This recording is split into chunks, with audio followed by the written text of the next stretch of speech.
Kota Dumai telah diregistrasi dengan nomor perkara 21 dan dalam waktu tergugat yang salah satu diantaranya adalah Ketua Umum Dewan Pimpinan Pusat Partai Demokrat, saudari klien saya telah dizolimi akibat dari kebijakan-kebijakan yang justru bertentangan dengan hukum. Klien saya Agus Purwanto yang saat ini belum kami menganggap telah diganti menjadi sebagai Ketua DPRD Dumai. Bukan ada transisi pergantian. Untuk diketahui, klien saya Agus Purwanto adalah kader terbaik dari Partai Demokrat. Kader yang memberikan sumbangsi besar terhadap Partai Demokrat. Kader yang loyal dan royal terhadap masyarakat Dumai. Kader yang memiliki suara terbanyak di DPRD Kota Dumai. Ini aset dan ini harus dipertahankan. Ini kader yang berprestasi. Kenapa kok dicampakkan tanpa ada sebuah dasar hukum yang kuat, sehingga tanpa memiliki pemikiran, tanpa ada investigasi, tanpa ada persidangan Dewan Kehormatan Partai, tanpa ada persidangan di Dewan Kehormatan DPRD, sehingga muncul surat SK 50. Ini yang kami gugat menjadi perbuatan melawan hukum yang dilakukan oleh Dewan Pimpinan Pusat yang ditandatangani oleh Saudara Haji Agus Harimurti Yudhoyono, MSc, MPA, MA. Beliau sebagai Ketua Umum Partai Demokrat, Dewan Pimpinan Pusat, yang turut serta di dalam melakukan perbuatan melawan hukum ini ada 8. Selain dari Dewan Pimpinan Pusat, Ketua Umum Dewan Pimpinan Pusat, Sekretaris Dewan Pimpinan Pusat, Ketua DPD Partai Demokrat Riau, kami ketuk juga ini, Ketua Dewan Pimpinan Daerah Partai Demokrat Provinsi Riau, Saudara Haji Agung Nugroho SE. Kenapa?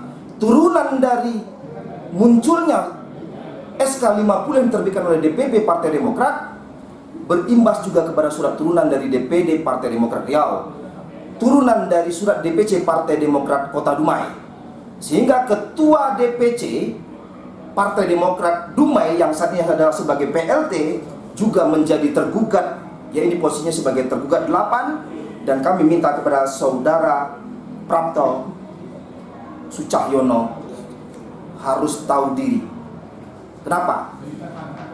Kami menganggap ini ada muatan-muatan politis, kepentingan-kepentingan apa, sehingga usulan-usulan untuk digantinya Ketua DPRD Kota Dumai klien kami Agus Purwanto menjadi harus dibatalkan akibat surat-surat yang dikirim ke DPP memiliki cacat hukum. Kenapa demikian? Hanya berlatar belakangkan mosi tidak percaya, yang isinya di dalam mosi tidak percaya tersebut bersifat subjektif. Tidak ada sifat objektif di dalam memberikan surat mosi tidak percaya itu. Apa perbedaan subjektif dengan objektif di sini? Kalau penilaian subjektif hanya pemikiran-pemikiran pribadi dari oknum-oknum anggota dewan dituangkan dalam sebuah tulisan lalu dikirim ke Dewan Pimpinan Pusat, dan itu yang menjatuhkan klien saya sebagai Ketua DPRD.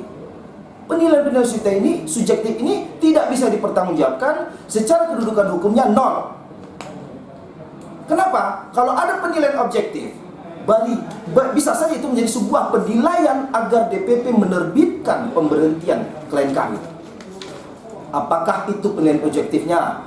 Ada keputusan dari Dewan Kehormatan, Badan Kehormatan DPRD Kota Dumai, yang sebelumnya telah disidangkan, sebelumnya telah diadilkan akibat dari pelanggaran kode etika, pelanggaran normaka, atau pelanggaran hukum. Tiga persoalan ini tidak pernah sekalipun dilakukan oleh klien kami. Jadi apa yang menjadi dasar sehingga ini kok bisa diterbitkan? Kita malu dengan sebuah organisasi yang tanpa ada sebuah pertimbangan yang matang, tanpa sebuah ada kajian-kajian yang luar biasa, sehingga begitu gampangnya menggulingkan seorang kader yang berprestasi. Harusnya Dewan Pimpinan Pusat, Saudara Agus Harimurti Yudhoyono selektif di dalam menerbitkan SK, apalagi ini terkait dengan posisi jabatan ketua DPRD, sebuah lembaga negara yang sangat penting. Ketika kosong 1 hari saja DPRD itu, berarti 1 hari kepentingan-kepentingan masyarakat akan hilang. Latar belakang mosi tidak percaya ini menggulingkan klien kami, maka oknum-oknum anggota dewan yang menandatangani mosi tidak percaya, kami kasih waktu paling lambat 3 kali 24 jam untuk mencabut. Kirim surat ke DPP, tembuskan kepada klien saya bahwasanya surat mosi tidak percaya yang ditandatangani oleh 20 orang oknum anggota DPRD Kota Dumai sudah dicabut. Kenapa? Karena dalam waktu dekat kami akan melaporkan dugaan pidana akibat dari fitnah, berita-berita bohong, dan pencemaran nama baik yang dituangkan dalam kitab undang-undang hukum pidana. Apabila 3 kali 24 jam ini tidak dicabut, apakah secara kolektif pencabutannya atau pencabutannya secara pribadi tidak dilakukan paling lambat 3 kali 24 jam, kami akan melaporkan perkara ini ke Kepolisian Republik Indonesia. Kita tidak ingin memperpanjang persoalan ini akibat dari hanya sebuah tanda tangan.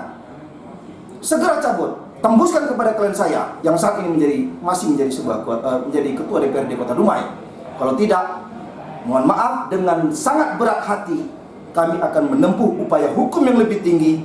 Selain dari gugatan perdata di Pengadilan Negeri Kota Dumai, kami juga akan melaporkan perbuatan pidana atas dugaan pidana, atas dugaan pidana yang dilakukan oleh oknum-oknum anggota DPRD Kota Dumai, pencemaran nama baik, fitnah, dan informasi bohong.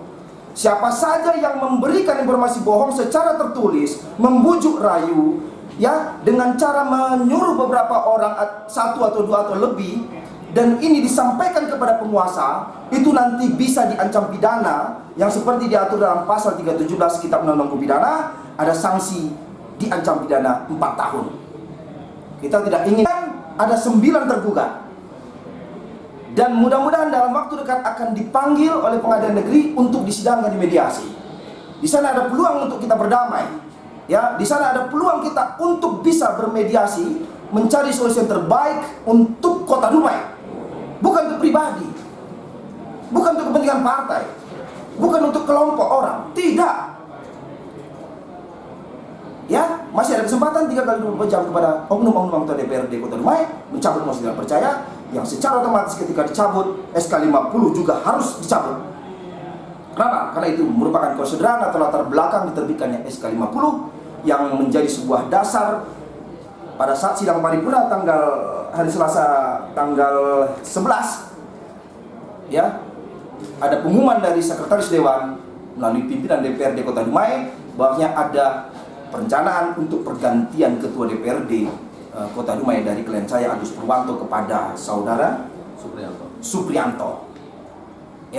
Kita bukan tidak setuju terhadap generasi kader-kader dari sebuah partai-partai yang katanya ini besar, partai yang memiliki nilai sejarah penting di Indonesia, cuma dengan membuang kader yang terbaik itu bukan sebuah solusi yang terbaik pula untuk partai. Ini sebuah pertimbangan, dincamkan. Ada upaya hukum perdata yang kita tempuh dari Kantor Hukum Perlindungan SHMH CLA dan rekan, dan ada upaya hukum pidana kalau persoalan ini tidak segera diselesaikan dalam waktu kurun yang secepat mungkin. Saya rasa itu yang perlu kami sampaikan.